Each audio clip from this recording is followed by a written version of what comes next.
Hello, good morning students.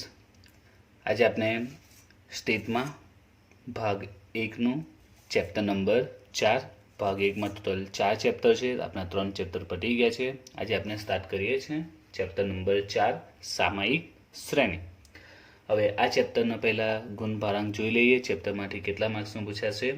તો અગાઉ chapter number 1, 2 અને 3 સૂચકાંક, સુરેખ સહસંબંધ અને ચેપ્ટર નંબર 3 સુરેખ નિયત સંબંધ. દરેકમાં આ જ પેટર્ન છે. કુલ 12 માર્ક્સનું પૂછાવાનું છે અને એ જ પેટર્ન છે. 1 માર્ક્સનો એક MCQ આવશે, 1 માર્ક્સનો એક ક્વેશ્ચન હશે, 2 માર્ક્સમાં કોઈ એક દાખલો પૂછાય કાં તો થિયરી પૂછાશે, એક 3 માર્ક્સનો દાખલો અને એક 5 માર્ક્સનો દાખલો. એટલે કે આ ચેપ્ટરમાંથી પણ કુલ કેટલા માર્ક્સનું પૂછાશે? 12 માર્ક્સનું. ઇન શોર્ટ, તમારું સ્ટેટમાં જે ભાગ 1 છે એમાં ટોટલ 4 ચેપ્ટર છે અને દરેક ચેપ્ટર માંથી 12 માર્ક્સનું પૂછાય છે. એટલે કુલ 12 ચોક 48 માર્કનું. અને દરેકમાં એક સેમ પેટર્ન છે. આ રીતે જ પૂછાય છે. એક વિભાગ એ માંથી, એક બી માંથી, એક સી માંથી, એક ડી અને એક ઈ માંથી. 4 ચેપ્ટરમાં સેમ જ પેટર્ન છે. એટલે કે આ ચોથા ચેપ્ટર સાથે આપણે એમ કહી શકીએ કે બોર્ડનો આપણો સ્ટેટનો 48 માર્ક્સ એટલે લગભગ 50% જેવો કોર્સ પૂરો થઈ જશે. રાઈટ. આ ચેપ્ટર સાથે આપણું 50% અડધું સ્ટેટ પૂરું થઈ ગયું કહેવાશે બોર્ડના સંદર્ભમાં. તો આજે આપણે સ્ટાર્ટ કરવાના છે ચેપ્ટર નંબર 4 સામયિક શ્રેણી. તો સૌથી પહેલાં સમજીએ સામયિક શ્રેણી એટલે શું. સામયિક શ્રેણી કોને કહેવાય? બરાબર છે. જો એની એક સિમ્પલ વ્યાખ્યા જોઈએ. સામયિક શ્રેણી એટલે કે અમુક સમયાંતરે એકત્રિત કરેલી અને સમય અનુસાર ગોઠવવામાં આવતી આંકડાકીય માહિતીને સામયિક શ્રેણી કહેવાય છે. અમુક સમયાંતરે એકત્રિત કરેલી અને સમય અનુસાર ગોઠવવામાં આવતી આંકડાકીય માહિતીને સામયિક શ્રેણી કહેવાય છે. એટલે કે સામયિક શ્રેણી કહેવાય કે અમુક ચોક્કસ સમયે અમુક માહિતી એકત્ર કરવામાં આવે છે અને તેને સમય અનુસાર આપણે ગોઠવીએ કોષ્ટક સ્વરૂપે. બરાબર છે. તેવી માહિતીને સામયિક શ્રેણી કહેવાય. ફોર એક્ઝામ્પલ, આપણે કોઈ ઉદાહરણ તરીકે લઈએ. ફોર એક્ઝામ્પલ, ભારતમાં ગરીબીનું પ્રમાણ કે ભારતમાં વસ્તી વધારો કે ભારતમાં બેરોજગારી, આવા કોઈ પણ આંકડા આપણે લઈએ. ઉદાહરણ તરીકે 1950માં અંદાજે આપણે માની લઈએ કે 1950માં ભારતમાં ગરીબી હતી 30%. ગરીબી કેટલી હતી? 30%. આપણે અંદાજે એક ખાલી સમજાવવા માટે લઉં છું. 1980માં માની લો કે ગરીબી છે 28%. 2000માં માની લઈએ કે 25% છે.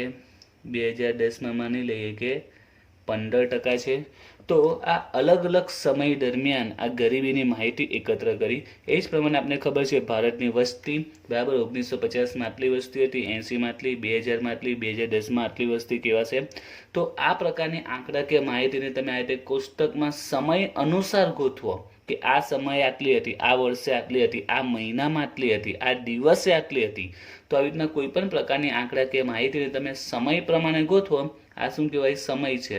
બરાબર. સમય તરીકે વર્ષ આવે, દિવસો આવે, મહિનાઓ આવે, અઠવાડિયા આવે. બરાબર છે. અને એમાં માહિતીને તમે આવી રીતે કોષ્ટક સ્વરૂપે ગોઠવો સમય પ્રમાણે. જો અમુક સમયાંતરે એકત્રિત કરેલી અને સમય અનુસાર ગોઠવવામાં આવતી માહિતીને કેવું શું કહેવાય છે? સામયિક શ્રેણી કહેવાય છે. ક્લિયર? સામયિક શ્રેણી શું છે તે એકદમ સિમ્પલ છે કે ભારતમાં અર્થશાસ્ત્રમાં, બરાબર છે, રોજગારીની વાત કરીએ, શિક્ષણની વાત કરીએ, બરાબર, ત્યાર પછી આપણું મૂડીરોકાણની વાત કરીએ, જીડીપીની વાત કરીએ, તો એ અલગ અલગ સમય દરમિયાન, અલગ અલગ વર્ષો દરમિયાન, બરાબર છે, એને આપણે ગોઠવીએ, આંકડાકીય માહિતીને કોષ્ટક સ્વરૂપે રજૂઆત કરીએ તો એ શું કહેવાય છે? સામયિક શ્રેણી. હવે આપણે ચેપ્ટરમાં સામયિક શ્રેણીમાં શું બનવાનું છે એની વાત કરીએ છીએ તો તમે ઘણી વખત સાંભળ્યું હશે, બરાબર છે, શું સાંભળ્યું હશે કે અત્યારે માની લો કે 2010માં ભારતમાં ગરીબી 15% છે એવું આપણે માનીએ. હવે આપણે ભારતનો લક્ષ્યાંક હોય કે 2050 સુધીમાં ગરીબી 0% કરી દેવાની, બરાબર. એ જ રીતે વસ્તીની પણ આ ટાર્ગેટ હોય. સપોઝ કે 2010માં 102.7 કરોડ વસ્તી હતી. હવે ટાર્ગેટ હોય કે 2020 સુધીમાં વસ્તી કેટલી હશે. તો કહેવાનો પોઈન્ટ શું છે કે આ સામયિક શ્રેણીની મદદથી આપણે શું જાણવા મળે છે, તો એ જાણવા મળે છે જેમ કે આમાં ગરીબીમાં જે રીતે ઘટાડો થઈ રહ્યો છે એનાથી અંદાજો લગાવશે કે 2020માં ભારતની ગરીબી કેટલી હશે, 2030માં કેટલી હશે, 2040માં કેટલી હશે, તો એનો એક અંદાજ લગાવશે, બરાબર. હવે અંદાજ તમે આમ તો કહી નહીં શકો, આના આધારે સ્પષ્ટ કહી શકાય નહીં, બરાબર છે. કે વસ્તીનું વલણ કેવું છે, અત્યારે ગરીબીનું જોઈએ તો ગરીબીનું વલણ કેવું છે, ઘટવાનું છે. એ પ્રમાણે જો વસ્તીના આંકડા લેવું, બરાબર છે, તો 1950માં આ દરેક વર્ષે જો આપણે વસ્તી જોઈએ તો 2010માં 102.70 છે, એના પહેલાં ઓછી હશે. માની લો કે 2000માં 80 કરોડ છે. આ બધા અંદાજે આંકડા લઉં છું. 1950માં 50 કરોડ છે.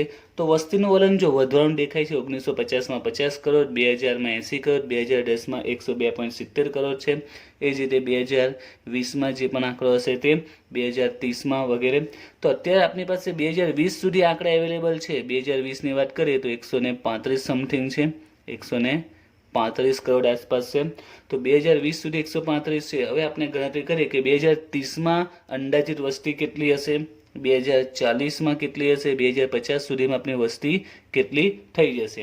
તો આપણે એ જાણવું છે કે આપણે વસ્તીનો જે પ્રવાહ છે, એનું જે વલણ છે, એની જે તરા છે કેવી રીતે જાય. તો આમ જોતા લાગે છે કે વધી રહી છે એમ, બરાબર છે. એનો ગ્રાફ કેવો આવે છે તો આપણે જો આલેખમાં રજૂ કરીએ તો વધે છે એટલે કે ઉપર તરફ જશે. તો કઈ રીતે વધે છે, કારણ કે વધે એટલે કે આ પ્રકારે વધી શકે, સીધું વધી શકે, આ પ્રકારે વધી જશે. એટલે વધવાના ઘણા પ્રકાર છે. તો એનો જો ગ્રાફ રજૂ કરીએ તો ગ્રાફ ઘણી રીતે પ્રેઝન્ટ કરી શકીએ છીએ. તો આપણે ચેપ્ટરમાં એ સમજવાનું છે કે સામયિક શ્રેણી એટલે જે પણ માહિતીમાં દર્શાવી હશે, ગરીબી, બેરોજગારી, મૂડીરોકાણ છે, જીડીપી છે, રોજગારી છે, વસ્તી છે, એનો પ્રવાહ કેવો છે, આવનારા વર્ષોમાં એનો પ્રવાહ વધી રહ્યો છે, ઘટી રહ્યો છે, અને આવનારા વર્ષોમાં અંદાજિત એમાં કેટલો વધારો ઘટાડો થશે, એનું પ્રમાણ કેટલું હશે, તે સામયિક શ્રેણીની મદદથી નક્કી કરવામાં આવે છે. ચેપ્ટરમાં આપણે જે દાખલા આવશે તે સામયિક શ્રેણીનું વલણ શોધવાના. વલણ એટલે કે એનો પ્રવાહ કેવો છે, અપ જાય છે, ડાઉન જાય છે, સ્પીડમાં જાય છે કે ધીમે ધીમે વધે છે, ધીમે ધીમે ઘટે છે, એ આપણે વલણ શોધવાનું આવશે. અને વલણ શોધવાની ચેપ્ટરમાં કુલ 3 રીત છે. સૌથી પહેલી રીતનું નામ છે આલેખની રીત. બીજી રીત છે ન્યૂનતમ વર્ગોની રીત. અને રીત નંબર 3 ચલિત સરેરાશની રીત.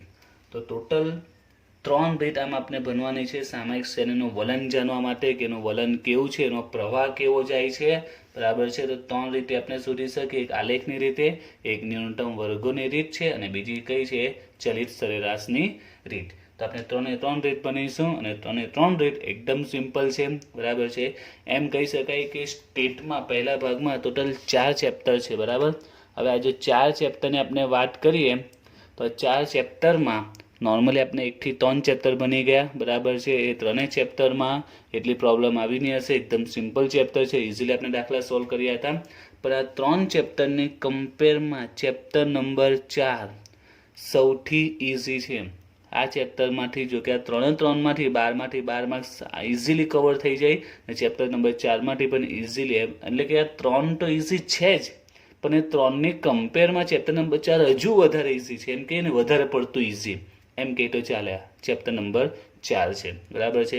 આપણે ચેપ્ટરના દાખલા જોઈશું, તમને આઈડિયા આવી જશે કે શું કામ આ રીતે કહું છું એમ. તો સૌથી ઇઝીમાં ઇઝી જો ચેપ્ટર હોય ને સ્ટેટનું ઓવરઓલ ભાગ 1 ભાગ 2ની જો વાત કરીએ તો એ છે ચેપ્ટર નંબર 4 સામયિક શ્રેણી, જેમાંથી 12 માર્ક્સનું પૂછાશે. તો એકદમ ઇઝી ચેપ્ટર છે.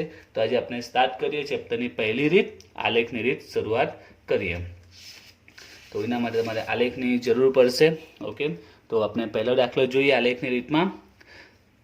લેપટોપ બનાવતી એક કંપનીના નફાની વિગતો નીચે પ્રમાણે છે, આલેખની રીતે વલણ મેળવો. બરાબર છે. કોઈ કંપની લેપટોપ બનાવે છે, ઇન્ફોર્મેશન આપેલી છે, તો અલગ અલગ વર્ષમાં એ જે લેપટોપ બનાવે છે અને જે નફો કમાય છે એની ઇન્ફોર્મેશન છે. વર્ષ 2005, 2006, 2007થી લઈને 2010 સુધી, અને નફો આપેલો છે લાખમાં 15, 21, 18, 30, 25, 40 વગેરે. તો આપણે સૌથી પહેલું કામ શું કરવાનું છે? તો સૌથી પહેલું કામ, આમાં જે પણ વર્ષ આપેલું હોય કે મહિના આપેલા હોય કે અઠવાડિયા આપેલા હોય કે દિવસ આપેલો હોય એને શું કહેવાય? સમય કહેવાય. એને આપણે નામ શું આપી દેવાનું? સમય. જેને સંકેતમાં ટાઈમ ફોર ટી. બરાબર છે. જે પણ વર્ષ આપેલો હોય, મહિના આપેલા હોય, દિવસો આપેલો હોય, બરાબર, જે પણ માહિતી હોય એ આપનો સમય, જેને સંકેતમાં ટી. અને જે બીજી માહિતી છે નફો લાખમાં, એનો આપણે સંકેત આવશે વાય ટી. એનો સંકેત શું આવશે? Y T. એટલે એકચ્યુઅલી વાય જ છે ને, એકલો આપણે વાય કહીએ તો પણ ચાલે. જે રીતે આપણે આગળમાં એક્સ અને વાય કહેતા હતા, તો આમાં ટી અને વાય આવશે. એક્સની જગ્યા પર શું આવી ગયું છે? ટી આવી ગયું છે. એક્સ ને વાય કહેતા અને ફક્ત તમે વાય પણ કહી શકો છો. આ વાય ટી એટલે વાય કે ને ટી એકદમ નીચે સ્મોલ આવે છે, વાય ટી. એકલું વાય કહો તો પણ ચાલે. હવે નફો આપેલો છે 15, 21, 18, 30, 25 અને 40, રાઈટ. અને સમય છે 5, 6, 7. તો આપણે સમય 5, 6, 7 નહીં લખવાનો. સમય માટે આપણે 18 તરીકે 1, 2, 3, 4, 5 અને 6 લઈ લેવાના છે. તો 1, 2, 3, 4, 5, 6 કઈ રીતે આવે તે? તો આપણે તમને યાદ હશે, તમે 11મા ધોરણમાં ભાર આપવાનું ભણી ગયા છો. અત્યારે 12મા ધોરણમાં પણ આપણે પાઘડીવા ચેપ્ટરમાં ભારિત સરેરાશમાં ભાર આપતા હતા, 1, 2, 3, 4. તો બસ એ જ છે. અહીંયા પણ આપણે સમયમાં 2005, 6, 7, 8 લેવાને બદલે તમે એને શોર્ટમાં 1, 2, 3, 4, 5, 6 લેવો તો ચાલી શકે છે. જો તમે 5, 6, 7, 8 નો રોડ તો પણ ખોટું નથી, કોઈ માર્ક્સ કપાતો નથી. પણ સમય માટે એ લોકો આધાર તરીકે શું લે છે? 1, 2, 3, 4, 5. જે પણ હોય, મહિના હોય, બરાબર છે, જાન્યુઆરી, ફેબ્રુઆરી, માર્ચ, એપ્રિલ, જો મહિના આપેલા હોય તો બી 1, 2, 3, 4, 5. દિવસ આપેલો હોય સોમવાર, મંગળવાર, બુધવાર, તો પણ એ જ લેવાના આવશે, રાઈટ. તો કોઈ પણ સમય હોય આપણે એના માટે શું લઈશું? 1, 2, 3, 4, 5, 6 જેટલા વર્ષ કે અઠવાડિયા કે મહિના હોય તે. અને બીજું નફો, એનો સંકેત છે ફક્ત વાય લખો તો બી ચાલે, અથવા તો વાય ટી લખો તો પણ ચાલી શકે છે. હવે આ માહિતીને આપણે આલેખમાં રજૂ કરવાની છે. તો એના માટે તમારે આલેખની જરૂર પડશે. તો આપણે આલેખમાં ગણતરી કરી આની. હવે આલેખ વિશે આપણે બધાને ખબર જ છે, બરાબર છે. આલેખ કેવો આવે, કેવી રીતે આલેખ દોરાય, હવે તમને સમજાવવાની જરૂર નથી. 12મા ધોરણમાં આવી ગયા છે, એટલે આલેખ વિશે તો પૂરેપૂરું નોલેજ હોવું જરૂરી છે, કઈ રીતે આલેખ દોરાય તે. તો આલેખમાં બે ધરી આવે છે, એક્સ અક્ષ અને વાય અક્ષ. ઓકે. જે આડી હોય છે એને શું કહીએ છીએ આપણે? એક્સ અક્ષ. અને જે ઊભી હોય તેને વાય અક્ષ કહીએ છીએ. આપનું એક્સ અક્ષ છે અને આ વાય અક્ષ, બરાબર છે. એક્સ અક્ષ અને વાય અક્ષ. હવે આલેખ માટે કોમન નિયમ છે કે એક્સ અક્ષ પર શું આવશે ને વાય અક્ષ પર શું આવશે? પહેલો સવાલ એ થાય. તો એક્સ અક્ષ પર હંમેશા આપણા દાખલામાં બે જ કોલમ હશે, બે જ માહિતી હશે. એક સમયની માહિતી હશે અને સમય સાથે રિલેટેડ નફો, ખોટ હોઈ શકે, ઉત્પાદન હોઈ શકે, બેકારી, ગરીબી, વસ્તી, કોઈ પણ આંકડા આપેલા હશે. એક વર્ષ આપેલું હશે અને એક સમય હશે. એક સમય આપેલો હશે અને બીજું કોઈ પણ પ્રકારની એની સાથે રિલેટેડ માહિતી આપેલી હશે. તો આપણે જે સમય આપે તે હંમેશા એક્સ અક્ષ પર આપણે દર્શાવવાનો છે. જે સમય હશે ટી એને હંમેશા એક્સ અક્ષ પર આપણે દર્શાવીશું. સમયને એક્સ અક્ષ પર આપણે પ્રેઝન્ટ કરીશું. બોલપેનથી ડ્રો કરી દઉં છું, કારણ કે પેન્સિલથી ક્લિયર દેખાશે નહીં એના માટે. પણ આલેખનો નિયમ છે કે જ્યારે પણ તમે આલેખ દોરો તો આલેખ પર ફક્ત પેન્સિલ વર્ક જ થાય, બરાબર. બોલપેન યુઝ થઈ શકે નહીં, બરાબર છે. આ આલેખનો એક સિમ્પલ બેઝિક રૂલ છે. પરંતુ અત્યારે વિડીયોમાં ક્લિયર ન દેખાય એના માટે હું બ્લેક બોલપેનથી આલેખ ડ્રો કરીશ. પણ પરીક્ષામાં યાદ રાખજો, હંમેશા શું વાપરવાની? તમારે પેન્સિલ યુઝ કરવાની છે, બોલપેન યુઝ થઈ શકે નહીં. અત્યારે બ્લેક બોલપેનથી આલેખ ડ્રો કરીશ, કારણ કે ક્લિયર દેખાય નહીં વિડીયોમાં પેન્સિલને કારણે. એના માટે હું બોલપેનનો યુઝ કરીશ, બ્લેક બોલપેનનો. હવે સમયમાં જોઈએ તો 1, 2, 3, 4, 5, 6 આપેલું છે. તો આપણે અહીંયા સમય દર્શાવી દઈએ. હવે 6 જ છે તો આપણે 6 દર્શાવ, આલેખનો નાનો થઈ જાય એટલે આપણે એક એક સેમી છોડી દઈએ. આપણે 1, 2, 3, 4 5 અને 6, 1 થી 6, એક બે સેમીનો ગેપ લીધો છે, કારણ કે એક સેમી લે તો આલેખ ઘણો નાનો થઈ જાય છે, તો ઘણો નાનો બનશે તો દોરવામાં પ્રોબ્લેમ પણ આવશે અને સમજવામાં બી પ્રોબ્લેમ આવશે, એટલે આપણે એક બે સેમીનો ગેપ લીધો છે. ત્યાર પછી હવે વાય અક્ષ પર શું આવશે, તો હંમેશા સમય એ એક્સ અક્ષ પર આવશે, જે સમય આપેલો હશે તે એક્સ અક્ષ પર, અને જે પણ બીજી માહિતી હોય જેમાં નફો છે, ઉત્પાદન હોઈ શકે, કોઈ પણ માહિતી હોઈ શકે, એ હંમેશા વાય અક્ષ પર આવશે. નફો લાખમાં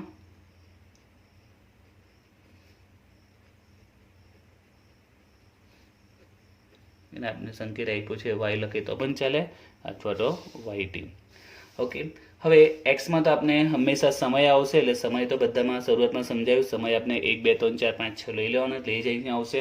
હવે વાયમાં આપણે પ્રમાણ માપ લેવું પડશે, તો એના માટે આમાં જો તો નફો 15 21 18 30 25 ને 40, સૌથી નાની સંખ્યા કઈ છે 15 છે, અને સૌથી મોટી કઈ છે 40 છે. 15 છે અને 40 આપેલી છે, તો આપણે સ્કેલ માપ લઈએ 15 થી લઈને 40 સુધી જવાનું છે, તો આપણે 5 નો ડિફરન્સ લઈ લઈએ, રાઈટ, અને 40 સુધી જઈએ. તો અહીંયા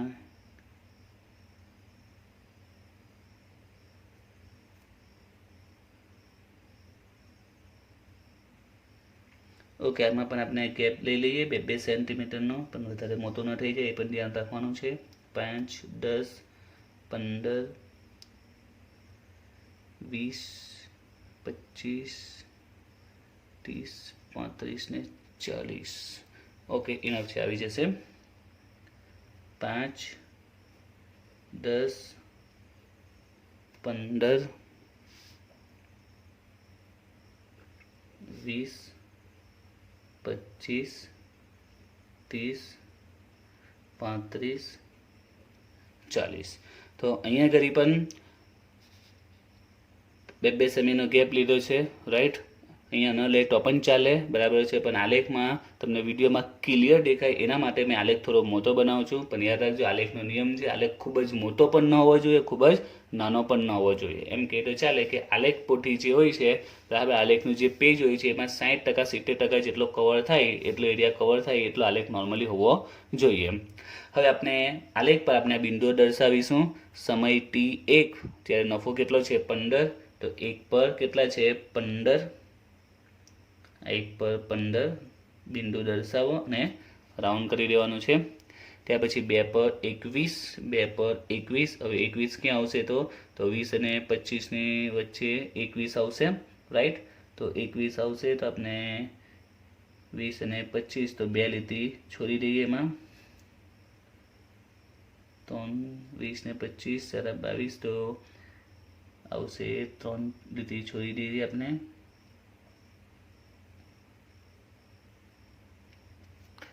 ત્યાર પછી ત્રીજું છે આધાર, તો આધાર ક્યાં આવશે, આધાર એ 15 અને 20 ની વચ્ચે આવશે, આધાર આવશે અહીંયા. એના પછી 4 પર 30 છે, 4 પર 30,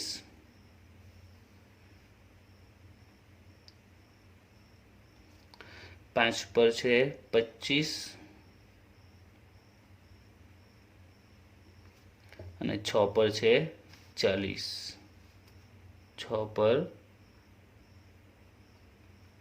40. ઓકે, હવે દરેક બિંદુને તમારે ફૂટપટ્ટી સ્કેલ માપથી જોડી દેવાના છે. આપણે જોડી દઈએ 1 અને 2,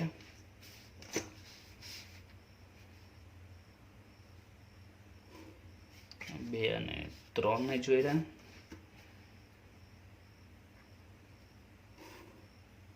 3 અને 4, 4 5 અને 5 6. ઓકે, તો ત્યાર પછી આપણે સ્કેલની મદદથી એ દરેક પોઈન્ટને બિંદુને જોડી દેવાના છે. ઓકે, હવે આપનું લાસ્ટ સ્ટેપ આમાં આપણે હવે વલણ દોરવાનું છે. એટલે તમે ગ્રાફને જો, ગ્રાફનું વલણ કેવું તમને જોવા મળે છે, બરાબર છે, કે ગ્રાફ તમે જો તો અપ એન્ડ ડાઉન થવા જઈ રહ્યો છે, બરાબર છે. જેમ કે અહીંયાથી અપ થયો, પછી ડાઉન થયો, પછી પાછો અપ થયો, પછી ડાઉન થયો, પછી પાછો અપ જાય છે. તો તમારે વલણ દોરવાનું છે તો તમારે હાથથી અથવા ફૂટ પરથી તમે વલણ દોરી શકો છો. વલણ એટલે કંઈ નથી કે આલેખનો તરાહ, એનો પ્રવાહ કઈ દિશામાં જાય છે. ઉદાહરણ તરીકે કોઈ પણ આલેખ હોય, તમારે એને વલણ દોરવું હોય તો તમારે જોવાનું કે આ કઈ દિશામાં જાય છે. તો આમાં જોતા લાગે કે ઉપર જઈ રહ્યો છે, બરાબર. તો આપણે હાથથી આ પ્રકારે વલણ દોરી શકીએ. અપ જાય છે, સીધી લીટી પણ દોરી શકીએ છીએ, આ રીતે પણ વલણ દોરી શકીએ છીએ, આ રીતે પણ દોરી શકીએ છીએ. તો આ અપ જાય ત્યારે એ રીતના નીચે પણ જઈ શકે છે, તો નીચે જાય ત્યારે આ રીતે દોરી શકીએ છીએ, આ પ્રકારે દોરી શકીએ, સીધી લીટી દોરી શકીએ છીએ. તો તમારે હાથની મદદથી અથવા ફૂટ પરથી આપણે અંદાજિત વલણ તમે દોરી શકો છો, બરાબર છે. આમાં વલણ બધાના અલગ અલગ હોય. જેમ કે આમાં હું જો વલણ દોરું તો ઘણા વલણ દોરી શકાય. જેમ કે એક વલણ હું એક આ વલણ દોરી શકું, બીજું આ રીતનું વલણ દોરી શકું, એ ઉપરાંત આ પ્રકારે બી વલણ દોરી શકું છું. તો વલણ જો ઘણા દોરી શકે છે, અલગ અલગ વ્યક્તિ અલગ અલગ વલણ આવી શકે છે. આ આલેખની આ જ મર્યાદા છે કે જુદી જુદી વ્યક્તિઓ જે પણ વક્ર દોરે છે, બરાબર છે, અલગ અલગ આવી શકે છે. અથવા તો હું ફક્ત ફૂટપટ્ટી મૂકી દઉં અને ફૂટપટ્ટી મૂકીને એક સીધી લીટી પણ દોરી શકું છું. આ રીતે પણ વલણ દોરી શકાય છે, બરાબર છે. તો વલણ અલગ અલગ વ્યક્તિ દ્વારા અલગ અલગ દોરી શકાય છે અને પરીક્ષામાંના કોઈ માર્ક્સ કપાતા નથી, બરાબર છે. તમે સીધી લીટી દોરી લો કે હાથથી અપ એન્ડ ડાઉન, અપ તરફ કે ડાઉન તરફ, એ રીતના કોઈ પણ રીતે વલણ દોરો એ ખોટું નથી, કારણ કે એની મર્યાદા જ છે આલેખની કે વલણ અલગ અલગ વ્યક્તિઓના કેવા આવશે, અલગ અલગ આવશે. તો તમારી મરજી પ્રમાણે તમે કોઈ પણ એક વલણ સિલેક્ટ કરી શકો છો. તો હવે આપણે કયું વલણ દોરવાનું છે તો આપણે એક સિમ્પલ યાદ રાખવાનું, આપણે વધારે મહેનત નહીં કરવાની. આમાં આપણે જે પણ દાખલામાં આકૃતિ દોરીએ, બરાબર છે, ગ્રાફ દોરાઈ જાય ત્યાર પછી વચ્ચે ફૂટપટ્ટી મૂકી દો અને બરાબર સેન્ટરમાં તમને જે આપણને લાગે કે એવી રીતના રેખા દોરીએ જે ઘણા બિંદુઓમાંથી પસાર થતી હોય તો એ આપણે રેખા દોરી દેવાની. 2-3 બિંદુમાંથી પસાર થતી હોય તો ઇનફ છે, એટલે ફૂટપટ્ટીથી આપણે એક લાઈન દોરી દેવાની. અથવા તો આમ હાથથી પણ તમે દોરી દો, ચાલી શકે છે. જેને શું કહેવાય છે, વલણ કહેવાય છે. સવાલમાં જે પૂછેલું છે વલણ મેળવો. વલણ એટલે કે એનો પ્રવાહ કેવો છે, તો ઉપર તરફ જાય છે, બરાબર છે. તો તમે ઉપર તરફ જવા માટે સીધી લાઈન દોરી શકો છો, આ રીતે આ પ્રકારે બતાવી શકો છો, આ રીતે બતાવી શકો છો, તમારી મરજી પ્રમાણે તમે બતાવી શકો છો. તો સૌથી ઇઝી કયું છે, ફૂટ પર તમારે એક સીધી લાઈન દોરી દેવાની, તો ચાલી શકે છે, એના કોઈ માર્ક્સ કપાતા નથી, રાઈટ. તો વલણ યાદ રાખજો, દરેક વ્યક્તિના વલણ અલગ અલગ આવશે. આ દાખલો 10 વિદ્યાર્થી સોલ્વ કરે તો 10 જે વલણ દોરશે તે અલગ અલગ આવી શકે છે. આ લેખની રીતની આ જ મર્યાદા છે, રાઈટ. તો હવે આપણે એક સિમ્પલ એક સીધી લાઈન દોરીને આપણે વલણ દોરીશું. તો આપણે વલણ દોરીએ, બરાબર છે. તો આપણે ફૂટ પરથી વલણ દોરી દેવાનું. શક્ય હોય તો વધારે શક્ય બિંદુમાંથી પસાર થાય એ રીતે આપણે વલણ દોરી દેવાનું, બરાબર છે. આપણે હું અહીંયા વલણ લઈ લઉં છું. મોસ્ટ ઓફ ઘણા બિંદુઓમાંથી એ પસાર થાય છે. તો પતી ગયું, આપણા વલણ આવી ગયું, રાઈટ. તમે હાથથી પણ દોરી શકો છો, ફૂટ પરથી પણ દોરી શકો છો. હવે વલણ દોરાઈ જાય તે તમારે ઉલ્લેખ કરીને બતાવવાનું છે કે આ જે આપણે દોર્યું છે એ શું છે, આનું વલણ છે, રાઈટ. અને આ જે આપણે બિંદુઓને દર્શાવેલા છે એ મૂળ રકમ છે. આ જે મૂળ રકમ છે તે મૂળ શ્રેણી, ક્લિયર. આ જે આપણે દોર્યું હાથથી, જ્યારે છેલ્લે એ વલણ કહેવાશે. અને જે પહેલા આપણે બિંદુઓને દર્શાવેલા, બરાબર, ફૂટ પરથી જોઈન અને કન્ફર્મ ફૂટ પરથી જ જોઈન કરવાના. દરેક બિંદુઓને આપણે ફૂટ પરથી સ્કેલમાં આપણી મદદથી જોઈન કરવાના, જેને મૂળ શ્રેણી કહેવાશે. ઓકે. હવે આલેખ અહીંયા ફિનિશ થાય છે, પણ આલેખનો બીજો રૂલ્સ છે જે આપણે બધાને ખબર છે કે કોઈ પણ આલેખ દોરીએ તો એનું પ્રમાણ માપ લખવું જરૂરી છે. તો આપણે એનું પ્રમાણ માપ લખી દઈએ. પ્રમાણ માપ. તો એક્સ અક્ષ પર અને વાય અક્ષ પર શું લીધું છે તે એક્સ અક્ષ અને વાય અક્ષ. તો એક્સ અક્ષ પર આપણે શું દર્શાવ્યો છે, સમય દર્શાવ્યો છે, બરાબર છે. પણ સમયમાં 2 સેમીનો આપણે ગેપ લીધો છે. કેટલા સેમી છે, 2 સેમીનો છે, 1 સેમી પર નથી. તો લખવાનું એક્સ અક્ષ બરાબર 2 સેમી અને એના પર શું છે, આ વર્ષ છે. આ 1, 2 તો ને વર્ષ બતાવે છે, તો 1 વર્ષ, બરાબર છે. વર્ષ છે ને ડિફરન્સ 1 નો છે એટલે 1 વર્ષ. જો ડિફરન્સ 2, 4, 6, 2 નો ડિફરન્સ હોય તો 2 વર્ષ લખાય. હવે વાય અક્ષ પર પણ આપણે તફાવત કેટલો 2 સેમીના ધ્યાનમાં લીધા છે, એટલે વાય અક્ષ બરાબર 2 સેમી। હવે કેટલો ડિફરન્સ છે બંને સેમી વચ્ચે? 5, 10, 15 એટલે 5 5નો ડિફરન્સ એટલે કે 5। અને 5 એ શું લખાય? તો આ શું છે? નફો લાખમાં છે, તો એ લખાશે 5 લાખ। ક્લિયર? તો પ્રમાણ માપ જરૂરી છે, પ્રમાણ માપ નહીં લખો તેના માર્ક્સ કપાઈ શકે છે। તો આની સાથે આ દાખલો પૂરો થાય છે। હવે આપણે બીજો દાખલો જોઈએ। એક કંપનીના વેચાણના આંકડા નીચે મુજબ છે, તે પરથી આલેખની રીતે વલણ મેળવો। બરાબર, પરીક્ષામાં યાદ રાખજો વિદ્યાર્થીઓ, દાખલામાં સ્પષ્ટ કહ્યું જ હશે કે આલેખની રીતે વલણ મેળવો। બરાબર છે, ઉલ્લેખ કરેલો જ હશે આલેખની રીત। તો અહીંયા વર્ષ છે ને વેચાણ આપેલું છે। તો પહેલો દાખલો જોયો તે જે પણ વર્ષ હોય એટલે કે જે બી સમય આપેલો હોય, જેમાં અઠવાડિયા હોઈ શકે, મહિના હોઈ શકે, દિવસ હોઈ શકે, સમય તરીકે આમાં વર્ષ છે, વર્ષની જગ્યા પર અઠવાડિયા, મહિના, દિવસો કોઈ પણ હોઈ શકે। તો એને આપણે નામ આપવાનું સમય, જેને આપણે કહીશું ટી, અને જે બીજું આપેલું છે વેચાણ કરોડમાં, એને આપણે ફક્ત વાય પણ કહી શકીએ અને વાયટી પણ કહી શકીએ। આપણે વાય લખીએ કે વાયટી લખીએ, બંને ચાલે। તો અહીંયા વેચાણ છે 35, 40, 45, 70, 72, 80, 82 અને 85। અને દરેક વર્ષની માહિતી આપેલી, તો આપણે વર્ષને હમણાં સમજાવ્યું તે અગાઉના દાખલામાં 1, 2, 3 આપી દેવાના નંબર, 1, 2, 3, 4, 5, 6, 7 અને 8। ઓકે, હવે આલેખ પર એને રજૂઆત કરીએ। તો આલેખ પર એક્સ અક્ષ પર હંમેશા શું આવશે તે તમને સમજાવ્યું કે એક્સ અક્ષ પર ફિક્સ જ છે, શું આવશે? સમય આવશે। એક્સ અક્ષ પર સમય, તો 1 થી 8 છે સમયમાં, 1 થી લઈને 8।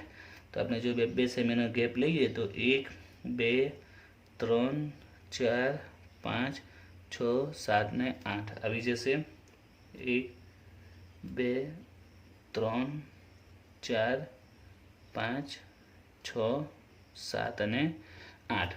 ફરીથી કહું છું, આલેખ હું મોટો દોરું છું થોડો, કે જેથી કરીને તમને ક્લિયર દેખાય અને કન્સેપ્ટ ક્લિયર થાય। હવે આમાં તો 8 છે, તમે બે સેમીનો ગેપ નહીં લેવો, 1, 2, 3, 4, 5, 6, 7, 8 લઈ લો, એક સેમી પર ચાલી શકે છે। બરાબર છે, આ પણ ચાલી શકે છે, ખોટું નથી, પણ ધ્યાન રાખજો આલેખ ઘણો મોટો ન થઈ જાય। આ પણ ઓકે છે પરીક્ષામાં, અને અત્યારે તમે દાખલા ગણો તો 1 થી 8 આ પ્રકારે લો તો ચાલી શકે છે। હવે વેચાણ વાય પર આવશે, આપણે વેચાણ કરોડમાં જે આવશે વાય અક્ષ પર। ઓકે, હવે એમાં જોઈએ વેચાણ 35, 40, સૌથી નાની 35 છે અને સૌથી મોટી 85 છે। 35 થી લઈને 85 આપેલા છે, 35 થી કેટલા છે? 85। તો હવે આપણે એને ક્યાંથી શરૂઆત કરીએ? તો 35 થી 85 છે, તો આપણે વચ્ચેથી પણ શરૂઆત કરી શકીએ છીએ, કારણ કે આમાં જો આપણે 0 અહીંયા હોય છે, બરાબર છે, ઉગમ બિંદુ પર જો આપણે લાઇનથી શરૂઆત કરીએ, એટલે કે 5, 10 થી જો શરૂઆત કરીને 80 સુધી જવું હોય તો ઘણો મોટો ગેપ થઈ જશે। બરાબર છે, આલેખ બહુ મોટો થઈ જશે। તો આપણે વચ્ચેથી શરૂઆત કરી દઈએ। 35 સૌથી નાના છે, રાઈટ, તો આપણે 30 થી શરૂઆત કરી દઈએ, 30 થી લઈને 90 સુધી જઈએ, કારણ કે 85 છે, 10 નો ગેપ લઈ લઈએ બે સેમી પર। 30, 40 વચ્ચેથી પણ આપણે શરૂઆત કરી શકીએ છીએ, 30, 40, 50, 60, 70, 80 અને 90। રાઈટ, 30 થી લઈને કેટલા લીધા આપણે? 90 લઈ લીધા। હવે આગળ આલેખ દોરીએ પહેલા એક નિયમ તમારે યાદ રાખવાનો છે, જે તમે અગાઉ ભણી ગયા છો। આલેખના રૂલ છે કે જો તમે અહીંયા વચ્ચેથી શરૂઆત કરી છે, કારણ કે 30 અને 40 વચ્ચે કે 2 સેમી છે, બરાબર છે, પણ એમાં કેટલો ડિફરન્સ છે? 10 નો છે। 40 ને 50 વચ્ચે પણ 10 છે, 50 ને 60 વચ્ચે પણ 10 નો છે, પણ આ 0 થી 30 વચ્ચે 10 નો ડિફરન્સ છે ના, એમાં ડિફરન્સ વધારે છે, કારણ કે આપણે વચ્ચેથી શરૂઆત કરી છે। તો આવી સિચ્યુએશનમાં તમને યાદ હશે, તમે અહીંયા એક ચિહ્ન પાડતા હતા, જે બતાવે છે કે એને ઇગ્નોર કરવાનું અને ધ્યાનમાં લેવાનું નથી। બરાબર છે, તો એ ચિહ્ન પાડી આપણે ઝેડ જેવું ચિહ્ન આવતું હતું, તો અહીંયા ચિહ્ન પાડું છું એ ઝેડ જેવું ચિહ્ન, કારણ કે આમાં આપણે ડિફરન્સ સેમ નથી, વચ્ચેથી શરૂઆત કરી છે। તો ચિહ્ન આવતું હતું આપણું